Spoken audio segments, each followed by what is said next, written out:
I should have known something was wrong the moment I saw everyone's smiles.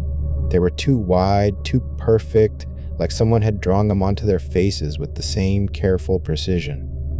But I was new to Millhaven, desperate to belong somewhere after months of drifting from place to place, and those smiles felt like salvation.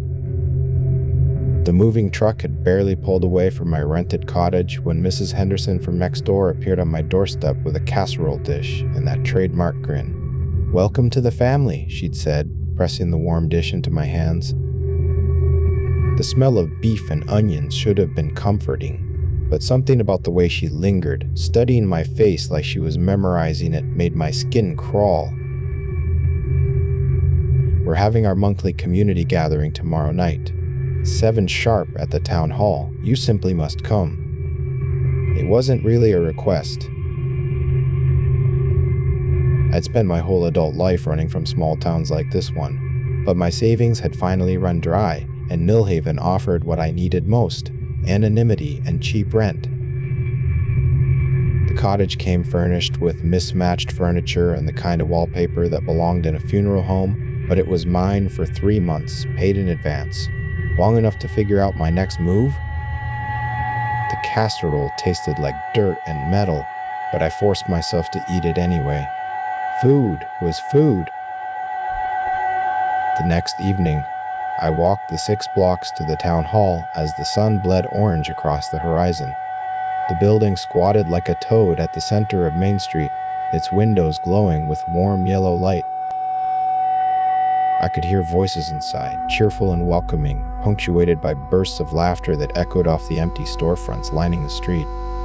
The entire town seemed deserted except for that one bright building.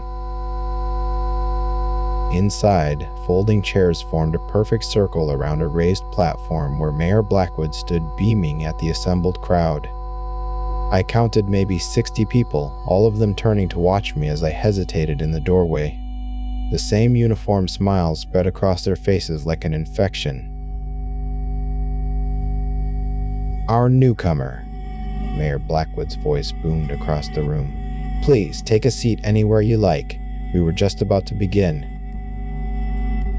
I found an empty chair between an elderly man who smelled like mothballs and a woman roughly my age whose fingernails were painted the color of dried blood. She leaned over and whispered, "First time?" I nodded. "Oh, you're in for such a treat," she breathed, and her breath smelled like copper pennies. Mayor Blackwood clapped his hands together, and the room fell silent with unsettling precision. "Friends, neighbors, family," he began, his voice dropping to an intimate whisper that somehow carried to every corner of the room. Another month has passed, and once again we gather to give thanks, to show our gratitude for the gifts we've been given, the prosperity that flows through our streets, the health that fills our bodies, the peace that settles over our homes each night. Murmurs of agreement rippled through the crowd, but there was something rehearsed about it, like lines being delivered in a play I hadn't auditioned for. "And tonight," Mayor Blackwood continued, his eyes finding mine across the room, "we have the privilege of welcoming fresh blood into our community."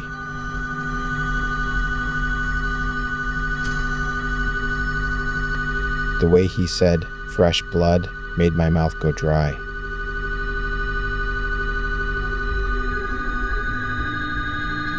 The woman beside me placed her hand on my arm, and I nearly jumped out of my skin. Her fingers were ice cold despite the warmth of the room. "Don't worry," she whispered. "It's always nerve-wracking the first time, but you'll see. We take care of our own here." I tried to pull my arm away, but her grip tightened. Around the circle, other hands began reaching out, touching shoulders, clasping wrists, until everyone was connected in an unbroken chain of flesh. Everyone except me, who sat at the center like a spider in a web, heart hammering against my ribs. Mayor Blackwood stepped down from the platform and began walking around the inside of the circle, his footsteps echoing in the sudden silence. The fluorescent lights overhead flickered once, twice, then settled into a low, persistent hum that made my teeth ache. Every community has its traditions, he said, his voice now barely above a whisper. Some light candles, some break bread, some sing hymns to gods who never answer. He stopped directly behind my chair, and I felt the heat of his body through the thin fabric of my jacket. But we know the truth about prosperity, don't we, friends? We know that nothing comes without sacrifice. The hands gripping my neighbors tightened visibly, knuckles going white with pressure. But their faces remained perfectly calm, perfectly pleasant, as if they were discussing the weather.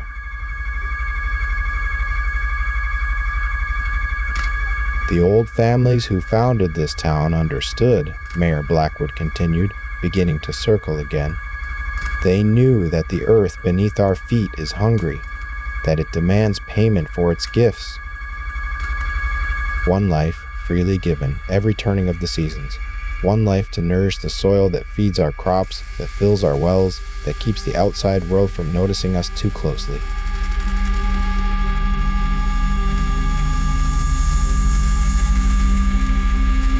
My throat felt like it was closing. I tried to stand, but the woman's hand clamped down on my arm like a vice, her fingernails digging into my skin through the jacket. The elderly man on my other side hadn't moved, but when I looked at him, his roomy eyes were fixed on my face with predatory intensity. "Now I know what you're thinking," Mayor Blackwood said, and his voice was right behind me again. "This is the 21st century. These old ways don't apply anymore.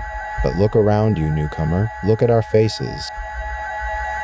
We've all lived here for decades, some of us for generations, and we barely aged a day. Our children are healthy, our businesses thrive. Our neighbors from other towns drive through without stopping, without even seeing us, because the hunger in the earth keeps us hidden and safe."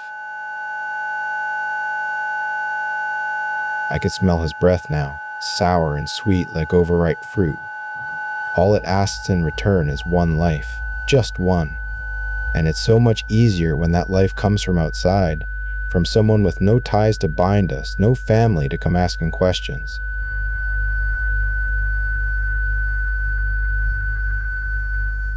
The room began to spin. The faces around me blurred together into a kaleidoscope of teeth and eyes and that terrible, identical smile. I tried to scream, but no sound came out. My lungs felt full of dirt. "Don't fight it," the woman beside me murmured, her voice gentle as a lullaby. "It's easier if you don't fight. We all did this once, you know. We all sat in that chair and felt that fear. But look at us now. Look how happy we are. How peaceful." And they did look peaceful. Even as their hands held me down, even as Mayor Blackwood produced a length of rope from somewhere behind the platform, their faces radiated a kind of serene contentment that was more terrifying than any expression of malice could have been.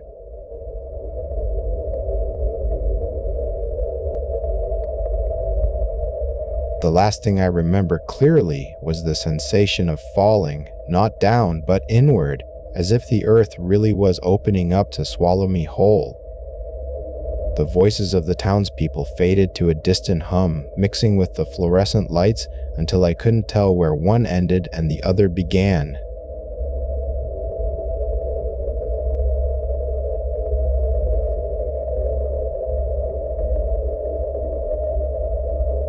But I woke up.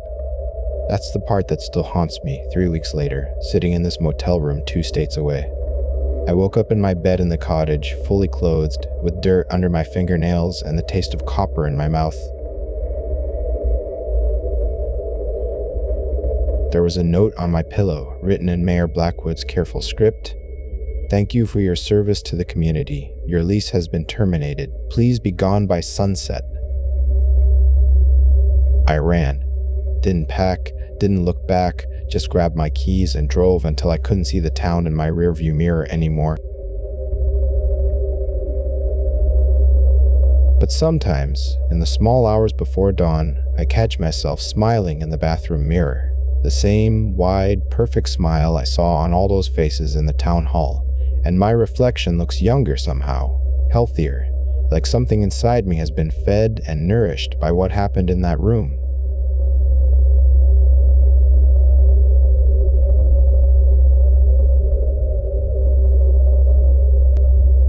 tell myself it was a dream, a stress-induced hallucination brought on by too many months of running and too little sleep. But the dirt is still under my fingernails no matter how many times I scrub them clean. And I can't shake the feeling that somewhere in Millhaven, another moving truck is pulling up to another cottage, and another desperate stranger is about to receive their first warm welcome to the community.